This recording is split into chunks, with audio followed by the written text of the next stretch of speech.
मुझे नहीं मालूम था कि उन्होंने क्या कहा भाजपा के नेता ने, लेकिन मैंने अपनी प्रेस वार्ता में आपको कहा, नरेंद्र मोदी का मतलब भारत नहीं हो सकता। नरेंद्र मोदी का मतलब भारतीय सेना तो कतई नहीं हो सकता। भारतीय सेना, मैंने आपको 2-3 बार इस प्रेस वार्ता में कहा, हैरान, विपक्ष हैरान, देश हैरान, पूरा विश्व हैरान है कि साहब ये अचानक क्या हुआ कि गर्दन में आया हुआ हाथ, पाकिस्तान की जो गर्दन आ गई थी छोड़, गर्दन आ चुकी थी हाथ में और छोड़ दी। तो एक ही आदमी कर सकता है। फोन आया अमेरिका से, नरेंद्र मोदी, चित्त हो गए। घर में शेर बनते हैं, तो जो घर में शेर बनता है, अब तो खैर घर में भी नहीं बनता।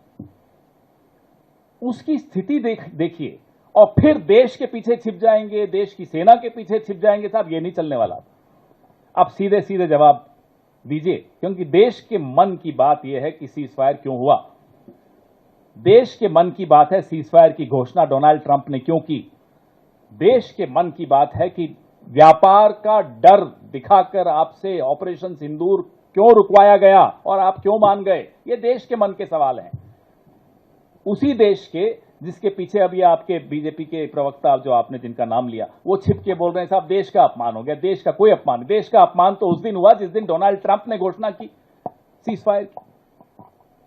उससे बड़ा अपमान क्या हो सकता है। देश का अपमान उस दिन हुआ जिस दिन इंडिया और पाकिस्तान को हाइफेनेट कर दिया डोनाल्ड ट्रंप ने।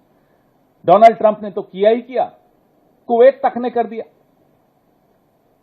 देश का अपमान उस दिन हुआ जिस दिन डोनाल्ड ट्रंप ने कहा कि मैं कश्मीर में मध्यस्थता करूंगा। कश्मीर का एक तरह से इस मुद्दे का अंतर्राष्ट्रीयकरण कर दिया और आप चुप रहे। यह होता है देश का अपमान। देश का अपमान पिछले 22 दिनों में आपकी इस मुद्दे पर चुप्पी है। इसलिए देश की बात मत कीजिए।